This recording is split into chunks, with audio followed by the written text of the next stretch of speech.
What's going on, guys? Jose here. I want to talk to you guys today about what you need to get started in the diesel industry. So first off, let's talk about basics. Sockets. They don't have to be expensive. These right here are from Harbor Freight.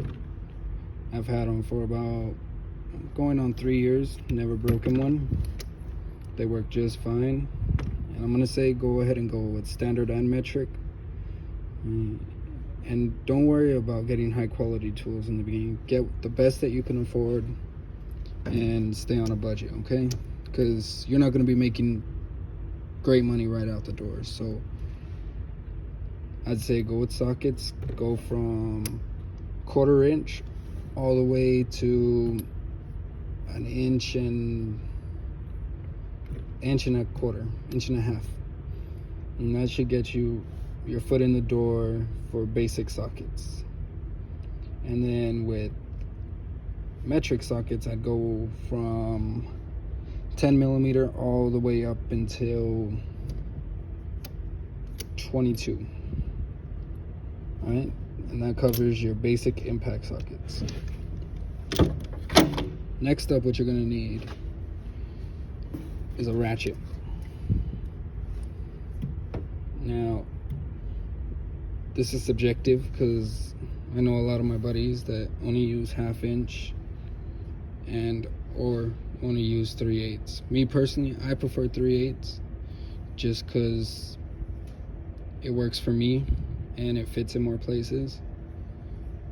But you don't have to go with 1/2 inch. You know what? Actually, I take that back. You are gonna need a 1/2 inch ratchet. 90% of the stuff you do is bigger, so I'd say get both 3/8 and 1/2 inch. Now with 1/2 inch, this is a great ratchet to get started with. It extends. It's from Harbor Freight. It's their Pittsburgh line. I've never broken the gears on this, and I've put some force on it. I will say this though, this soft grip doesn't last very long, and neither does this. These will be the things that go out. You know, this kind of gets stuck sometimes and it won't adjust, but it's lifetime warranty, so you don't even have to worry about that. Next up, what you're going to need is a basic torque wrench.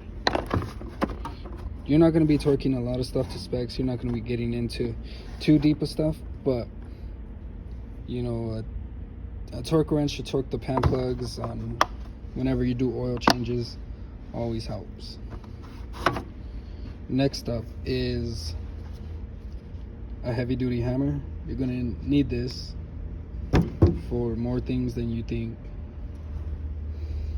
Later on, you could upgrade to something like a snap-on. You know, this is an extra long ratchet. Takes up the entirety of my drawer, and my drawer right now measures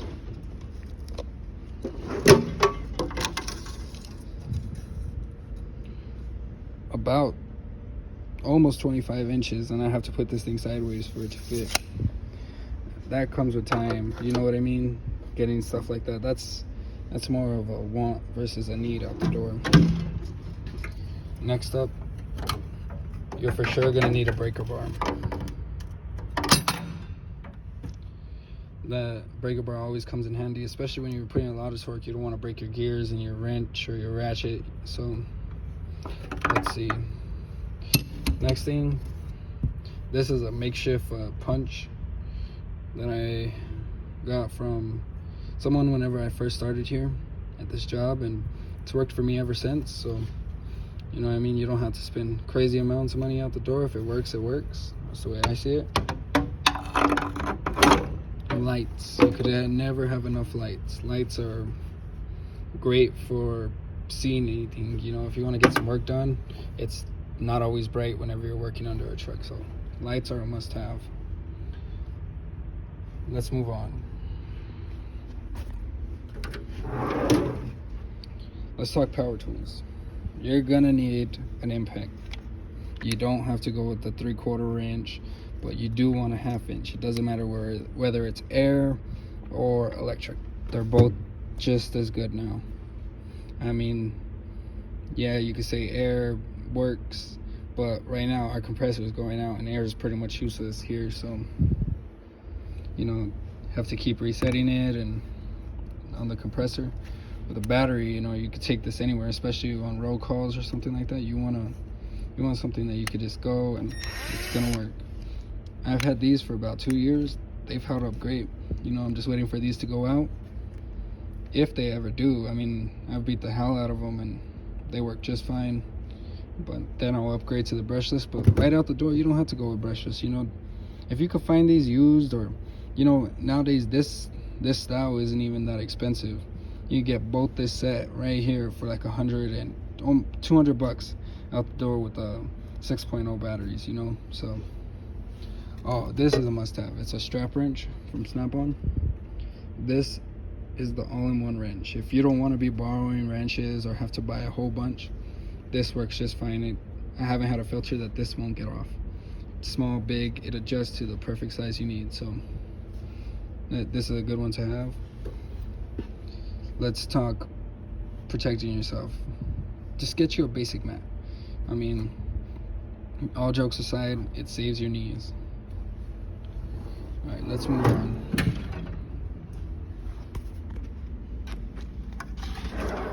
Right here, you're gonna need you some snap ring pliers. This is a cheap little set. I don't recommend these. I think they suck. They're always slipping, but you know, they get you by. And for what you're gonna be doing right out the door as a diesel mechanic, maybe some slack adjusters, nothing too heavy duty, so these work just fine.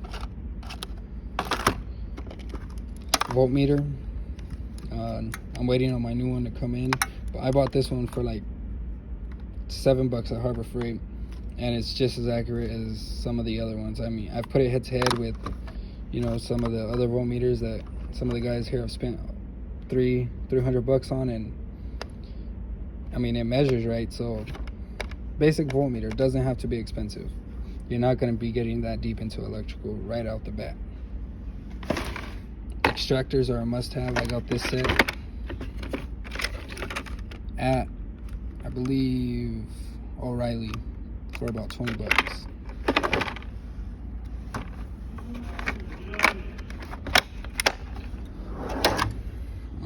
Chargers. Obviously, if you go electric, you're gonna need chargers and batteries.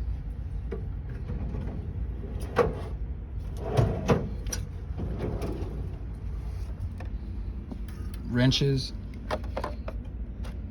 Just go with a decent set. I mean, I got these Duralast, and they work just fine, and they're pretty similar to the gear wrench in the way they feel. They look exactly the same. This is a gear wrench right here. And, this is a gear wrench, and this is the Duralast. I'm pretty sure they're made in the same factory, but they look exactly the same. Even the thickness is the same, the way they feel is the same. So you get this set over there at AutoZone for about $70, standard and metric. Then you're gonna need your regular box stand wrenches. They don't have to be expensive out the door, just as long as you have some. I'd say get them from a 1/4 inch all the way to 1 inch. You'll be pretty set right there. So other than that, guys, that's all I've got for you today. If you guys have any questions, just let me know. I'll make a video on it. Thanks.